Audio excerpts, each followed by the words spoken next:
시청자 여러분 안녕하십니까? 정오 브리핑을 시작합니다. 하버드대 국제보건연구소 아시시자 소장은 이대로라면 9월쯤 미국 내 코로나19 사망자 수가 20만 명에 도달할 것으로 예측한다고 밝혔습니다.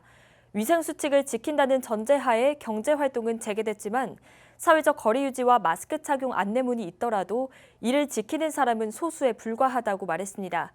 카지노부터 수영장 등 코로나19 재확산의 우려를 낳았던 풍경들이 현실이 되고 있습니다. 세계보건기구는 중남미와 미국 등에서 코로나19 재확산 조짐이 보이고 있다며 아직 일상으로 돌아갈 때가 아니라고 경고했습니다.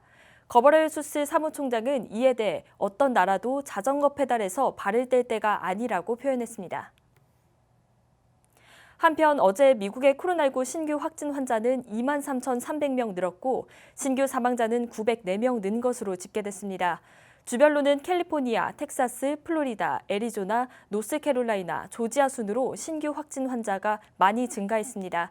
오늘 오전 10시 기준 미국 내 누적 확진 환자는 209만 607명, 누적 사망자는 11만 6,067명으로 집계됐습니다.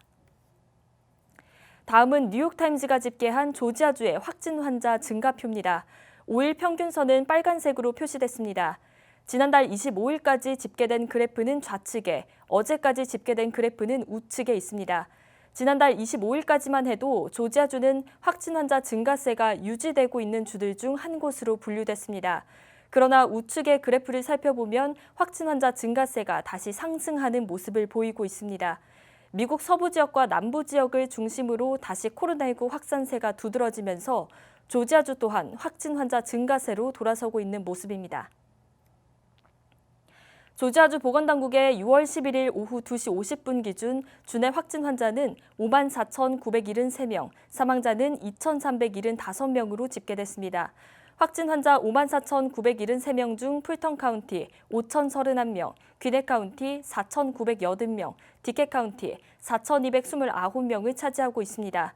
주내 사망자는 2,375명으로 이 중 풀턴 카운티가 273명, 귀넷 카운티 150명, 디켓 카운티 139명을 차지하고 있습니다. 24시간 새 조지아주의 확진 환자는 993명 늘었고 사망자는 46명 증가했습니다. 브라이언 캠프 주지사는 어제인 11일 오후 신규 행정명령을 발표했습니다. 개정된 내용은 오는 16일부터 적용됩니다. 65세 이상 고령자 중 기저질환 등을 보유하지 않는 사람들에 대해 자택 대피령이 해제됩니다. 모임 인원은 25명에서 50명으로 늘어납니다. 식당 내 인원 및 테이블당 인원에 대한 제한이 사라집니다. 바의 경우에는 인원 제한이 50명으로 늘어납니다. 라이브 공연 및 전시회 등의 행사도 7월 1일부터 진행이 가능합니다. 운영을 재개하는 모든 업체는 행정명령에 적힌 위생 및 안전지침을 따라야 합니다.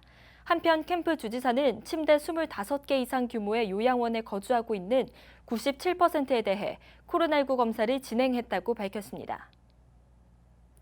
WHO 연구진은 코로나19의 변이가 백신의 유효성에 주는 영향이 적을 것이라고 밝혔습니다. 연구진은 현재까지 발생한 바이러스 변이 중 돌기 단백질에 대한 변이가 보고된 바 없다고 전했습니다. 돌기 단백질은 바이러스가 인간의 세포에 달라붙을 때 사용하는 부분으로 변이가 발생할 경우 해당 바이러스에 대한 백신의 유효성이 약화되는 것으로 알려졌습니다. WHO 연구진은 앞으로도 계속 변이를 주의 깊게 지켜보겠지만 백신의 유효성에 영향을 주는 변이가 발생할 확률은 적을 것이라고 전망했습니다. 마크 에스퍼 미 국방장관이 인종차별 철폐 시위에 대한 주 방위군의 대응이 적절했는지 사후 검토를 명령했습니다.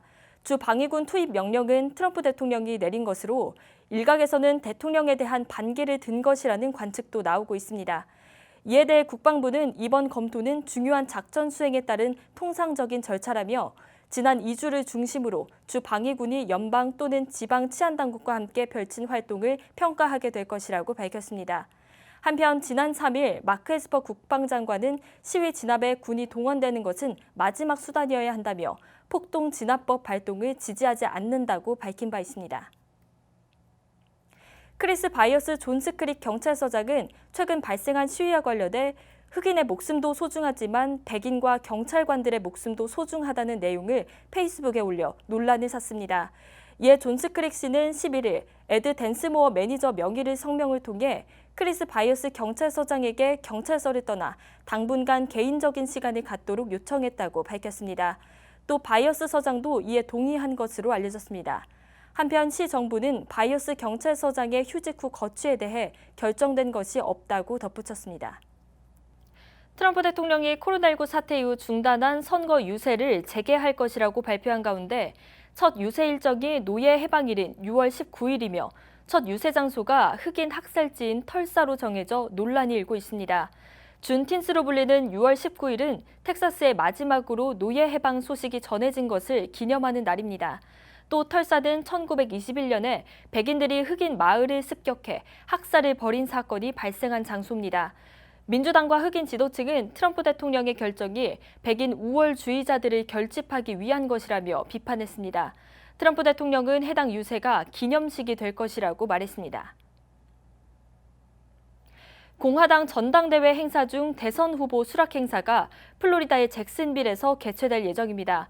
공화당 전국위원회는 트럼프 대통령 연설 및 대선 후보 수락 등의 행사는 잭슨빌에서 진행되며 전당대회 나머지 부분은 여전히 노스캐롤라이나의 샬럿에서 개최될 것이라고 발표했습니다.